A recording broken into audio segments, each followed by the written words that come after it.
Hi, it's Paolo from Jewellery, and on today's episode I've got a special guest. Matthew is a friend of ours. We play soccer with Matthew, but more importantly he is an expert in his field. So he is what we call a recruitment guy to go to, and we know that with jewellers or with any trade at the moment it's very hard to get staff, it's very hard to have staff retention and to attract the right client, the right staff, isn't it? So without further ado, introduce Matthew, and Matthew will just tell us a bit about himself and how he got into the trade.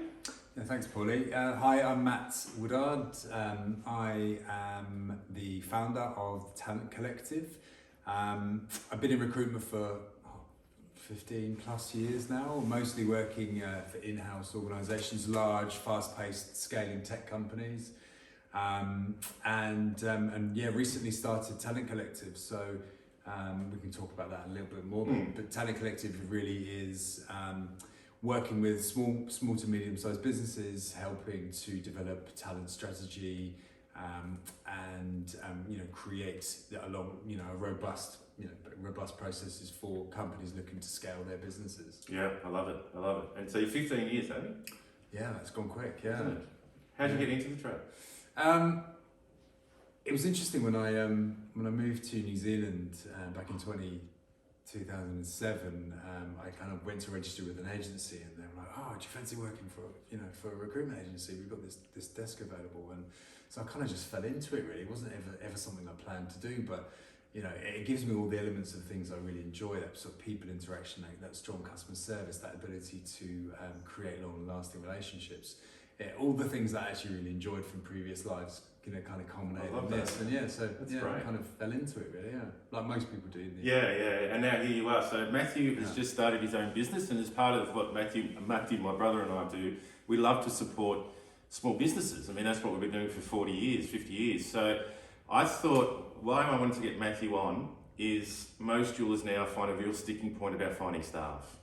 And so I wanted to get Matthew professional opinion about how to attract the right staff, what to do, what not to do, any tricks or tips, anything that can help add value to our clients by them attracting the right staff.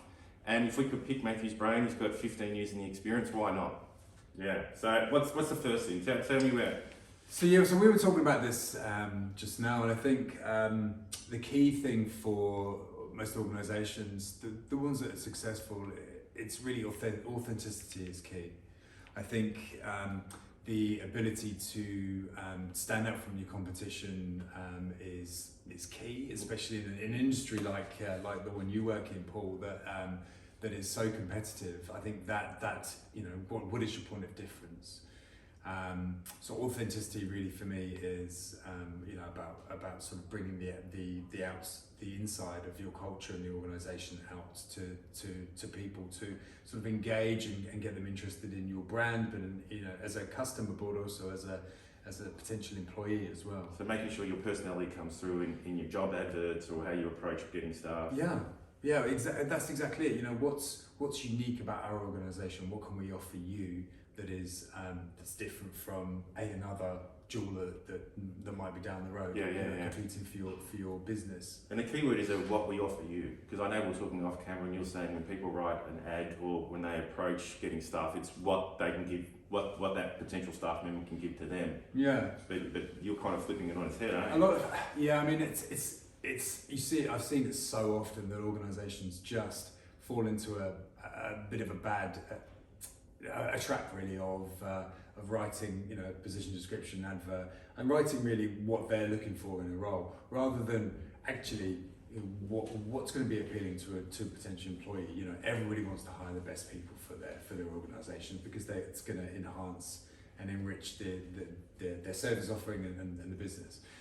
But organisations don't necessarily think about, okay, well what can we say, and actually what can we give to somebody to make us seem like an employer of choice. It's an employer of choice. I like that. Yeah. So it's the WIIFM. What's in it for me. You need to make it clear to candidates why they should choose you over another organisation. So that may be, I don't know. Since COVID, it's very much about flexible working or remote, being able to work from home, and I understand in the industry it's not necessarily as easy as that, but there will be certain things that that organisations can offer that would be appealing to the right candidate. To the right candidate, Right. Absolutely, yeah. I love that actually. I love that. All right. So what I wanted to ask Matt is, the next phase is, okay, what do you ask for in your advert? You know, how do you attract that person? Yeah, this is something that I've really enjoyed doing, and actually been a bit creative and a bit playful with job adverts in the last few roles I've been in, because I think any job adverts are an extension of your brand and your company personality, and I think that's it's really important that you are you're clear about who you are as an organisation, clear about your tone of voice, about your brand, and all of that all of those combination of things actually really will resonate with the market, will hopefully attract the kind of people you want to work for you. So I would always recommend people would be a little bit creative with their adverts. Have fun with them. Have fun, yeah. I think that's really it. I think again, to my earlier point, I think people fall into the trap of feeling the need to be uber corporate and use very dry sort of business speak, as opposed to actually just letting their brand come out and speak for themselves. And I think actually, if companies are authentic and genuine in their messaging, then I think that actually resonates a lot better with people. Yeah. I agree, because if you're looking for a staff member and they're going through all the plethora of job opportunities in all different trades, because let's face it, you're competing against all the different genres out there. Yeah. But if you find an ad that's written in a way that resonates with you, it's going to stand out, isn't it? And then put on top of that, like your previous point, if you actually create the ad going, instead of going, this is what we're looking for, why not go, this is what we can offer? That's exactly it, and that makes a huge point of difference. Yeah, that actually will probably make the difference between you getting the kind of people you want and not.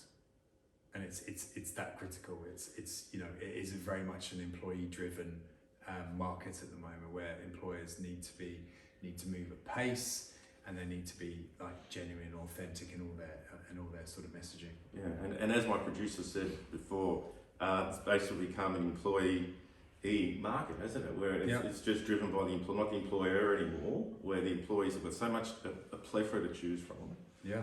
And the jewellers have to overcome that situation where a lot of people might want to work from home, they're candidates. But if you create the culture through your advert, through having wording that's based on, this is what we can offer you, it could help you stand above the rest, wouldn't it? Exactly. No, I mean, that's exactly the point.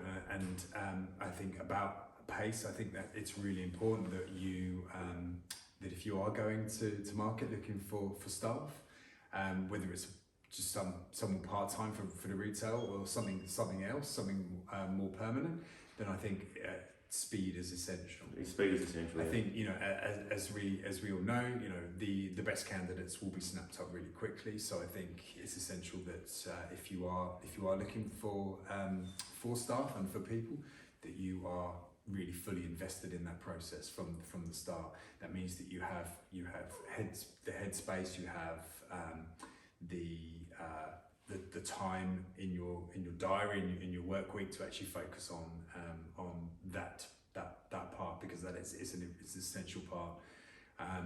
The biggest frustration that job seekers find is when organisations either ghost them, so that you never hear from them totally, or they take weeks and weeks and weeks to get back. So in moving forward, so we've gone through how to write it, it's all about them, we've gone about don't ghost them, tell them if they've got it, if they haven't, you have to move at speed. Yeah. No, I think to your last point there, I think actually getting back to candidates, whether they've been successful or not, is can be critical. Sometimes in a moment a candidate isn't right for a role, but they might be right in future. So if you were to reach out and say, look, thank you but no thank you, even just a simple email to say thanks but no thanks, makes the world of difference to job seekers. Having gone through it recently myself, just to hear back and actually to know you've been acknowledged is can often be really, really comforting and really positive about, in your opinion, of a brand. These people may be your future candidates, but they may be, or in the jewellery trade, they may be your customers as well. Yeah. They have a good experience of your brand. They're likely to recommend you to a friend. It's that old thing of, if you've had a good experience, you tell 5 people. If you had a bad experience, you'll tell 10, right? So it's essential that you make a point of just getting back to your candidates, whether they're a good fit or not. I like that. Okay, and lastly, retention, just quickly. Yeah, retention's a tough one. I think it's really about providing ongoing challenges and opportunities for To move up. To move up, either to move up, but I appreciate the kind of customers you have and the industry you work in. It's not often the easiest thing in the world to be able to go to move up. But if there's other areas of learning or responsibility that actually people can get involved in and see that they have a structure and they have a path to actually learn more, do more within an organisation, I think those are the key things that people really look for, and that's what will keep them engaged and wanting to stay in the long term. Yeah. Wonderful. All right, Matt. Well, thank you for joining us. We've run out of time. I've learnt a lot, and I hope my jewellers have as well. I'm going to do our next video where Matthew will go through his new venture and how that can add value to your businesses. We'll have all his contact details. So Matthew's just started a new business, and I'd really love if we can support him in that. All right, guys. Thank you for your time. Thank you, Matthew. Thank you. All the best. Bye.